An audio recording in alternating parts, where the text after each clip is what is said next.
פרשה בארבע, אקטואליה בפרשת השבוע, עם הרב אהרון לוי. שלום לכם. את ליאור ושני פגשתי בסמינר ערכים לפני מספר שנים. הם ניגשו אליי אחרי ההרצאה על אמיתות התורה וסיפרו שהם מאוד נהנים בסמינר ושההרצאות גרמו להם לשינוי משמעותי, ושלמרות שהם לא האמינו שיהיה ניתן להוכיח להם את אמיתות התורה, זה בכל זאת קרה, אלא שלמרות זאת, לשמור מצוות הם לא מתכוונים, לפחות לא בזמן הקרוב. כששאלתי למה, ליאור סיפר שלשני יש אח שנשוי לאישה לא יהודייה. כשהבן שלהם הגיע לבר מצווה, הם ביקשו לערוך לו עלייה לתורה בבית הכנסת האורתודוקסי, אלא שהרב לא הסכים ודחה אותם בכל מיני תירוצים שכולם יודעים שמשתמשים בהם רק כדי לא לומר בגלוי את הסיבה האמיתית. אתה יודע, אהרון אמר לי, ליאור, איזו עוגמת נפש נגרמה להם. חוץ מזה, מה הרב הרוויח? בסוף הם ערכו לו עלייה לתורה בבית כנסת רפורמי. שם דווקא קיבלו אותם בזרועות פתוחות והעלו אותם לתורה, לא רק את הבן הלא יהודי, גם את אמא שלו. אתה מבין, אהרון הסביר לי, ליאור, זה מה שאני לא אוהב אצלכם. התורה והמסורת הם דבר כל כך יפה. למה תמיד הדתיים הורסים את הכל? למה הם לא מאירים פנים? אתה יודע כמה אנשים, אהרון, זה היה מקרב? מה, אי אפשר קצת להתגמש? אז הילד יעלה לתורה למרות שהוא לא יהודי. אז מה הרווחתם במקום? שעוד משפחה התחברה לרפורמים? זה מה שאני לא אוהב אצלכם, אהרון, את הקיצוניות. לכן אני גם לא מתכוון לשמור מצוות. נראה לך שאני יכול להזדהות עם תורה שלא מאפשרת לילד תמים לחגוג בר מצווה? אתה מבין, אהרון? ממש לא אמרתי לו. מה יש פה לא להבין, אמר לי ליאור. אם הייתם קצת מתגמשים, הציבור לא היה כל כך אנטי, ואז עם ישראל היה אחד, ואז הרבה יותר אנשים היו מתקרבים לתורה. אתה לא חושב כך? ממש לא אמרתי לו.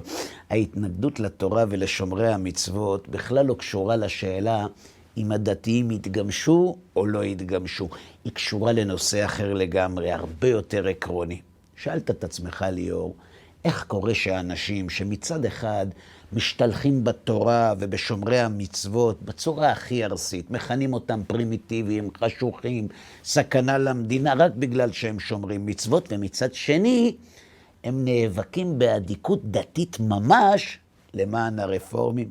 איך קורה שאנשים שבזים לכל דבר שבקדושה מעודדים ומשבחים את נשות הכותל למשל? הרי הן באות להתפלל ועוד עם תפילין, אז איך קורה שדווקא אלה שכל כך לועגים לשומרי התורה על קיום המצוות, דווקא שהם יעודדו אותם? איך זה שאלה שאוכלים לא כשר מתוך אידיאל, תומכים ברפורמת הכשרות? הרי הם עצמם בכלל לא אוכלים כשר, אז מה אכפת להם ממערכת הכשרות? איך זה שאלה שמתחתנים בנישואים אזרחיים, רק בגלל שהם לא רוצים לראות רבנים בחתונה שלהם, שהם יאבקו כדי שהמדינה תכיר בנישואים רפורמיים כנישואים יהודיים? איך זה שדווקא אלה שרוצים למחוק את היהודית מהדמוקרטית של המדינה, דווקא הם נאבקים למען גיורים רפורמיים?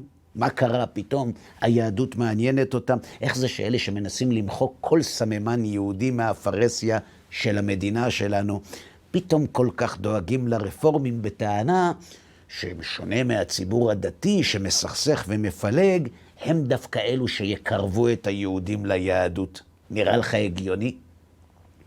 את האמת, אמר לי ליאור בחיוך, עכשיו שאתה מתאר את זה כך, זה באמת קצת משונה. אז מה באמת הסיבה שהם מתנהגים בצורה כזאת? הוא שאל אותי, לך יש הסבר לסתירה הזאת? בטח אמרתי לו, ההסבר מופיע בפרשת השבוע.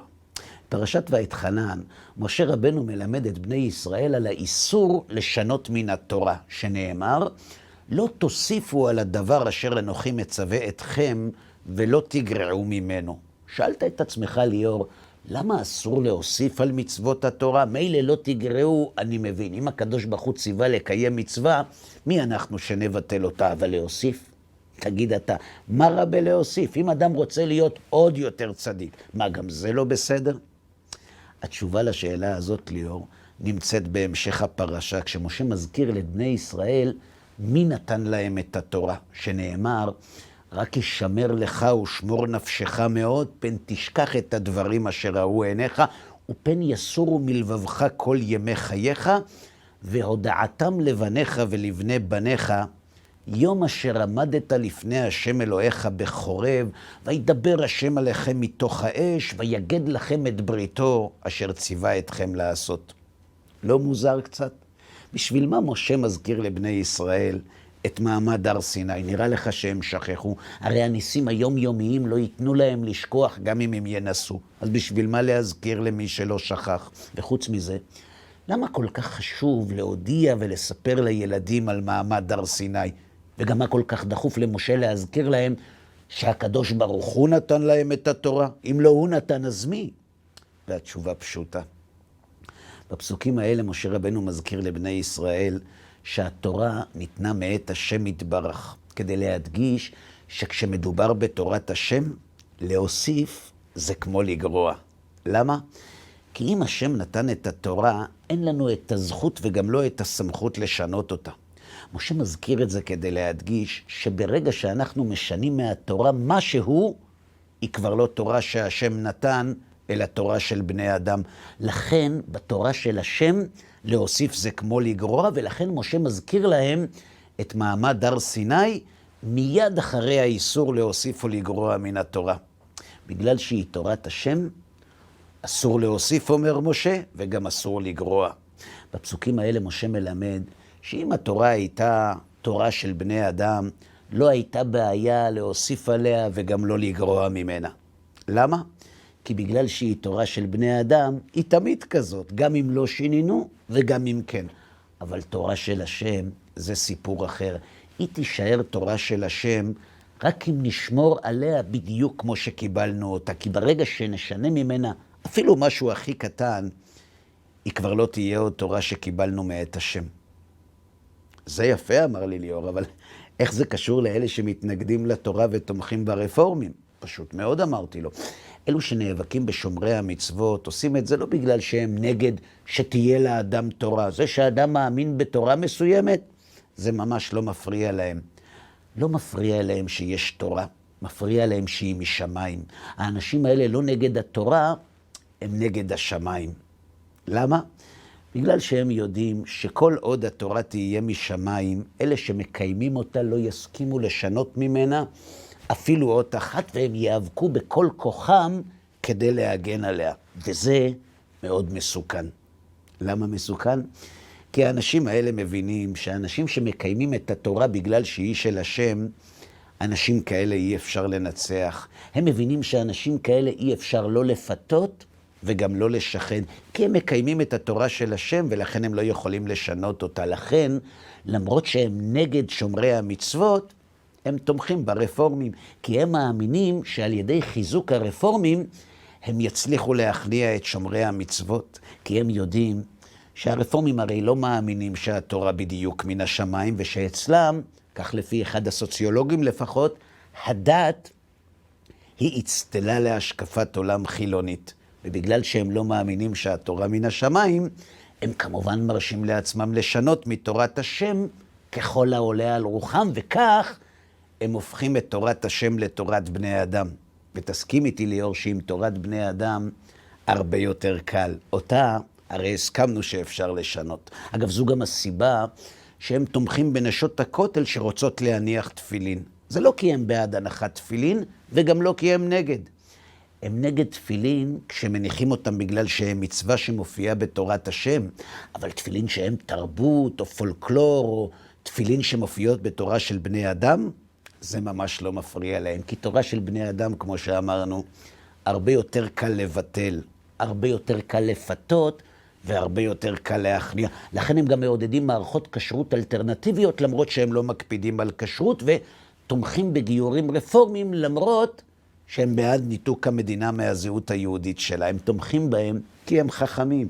הם יודעים שאם אנשים שמאמינים בתורה, שהתורה הזאת היא אנושית, הרבה יותר קל להתפשר, והרבה יותר פשוט לעשות עסקים. כי הרפורמים הרי טוענים שהם בעד להתאים את התורה לחיים. אז מה זה בשבילם לוותר עוד קצת? אבל עם שומרי המצוות ליאור, עם אלו ששומרים בקנאות על תורת השם, ולכן גם על לא תוסיפו ולא תגרעו, איתם הרבה יותר קשה וגם יותר מסוכן, כי הם הרי טוענים שהתורה ניתנה משמיים, ולכן איתם אין מקום להתפשר. אז נכון ליאור, אמרתי לו, כששומרים על התורה ללא פשרות, זה אולי לפעמים גורם לאנשים מסוימים להרגיש לא בנוח, כי לא העלו לתורה את הילד שלהם. אבל בינינו, אתה הרי היית בהרצאה על אמיתות התורה. אתה הרי יודע היום שהתורה בכל זאת מן השמיים, אז עם כל הביקורת, תגיד אתה. מי בעיניך מייצג בצורה אמיתית ומדויקת יותר את התורה שקיבלנו מהשמיים? אלה שטוענים שהיא משמיים, או אלה שמתייחסים אליה כתורה של בני אדם?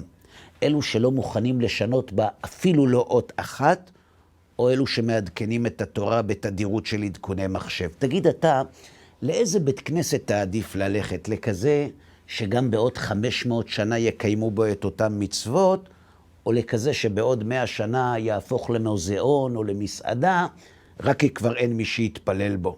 חוץ מזה, ליאור, תחשוב רגע. מה היה קורה אם כולם היו רפורמים?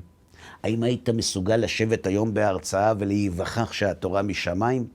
אז נכון, אולי אנחנו לא הכי נחמדים, אבל מצד שני, אתה יודע בזכות מי אתה יכול גם 3,334 שנים אחרי מעמד הר סיני לדעת מהיכן הגיעה התורה? שבת שלום. פרשה ב4, אקטואליה בפרשת השבוע, עם הרב אהרון לוי.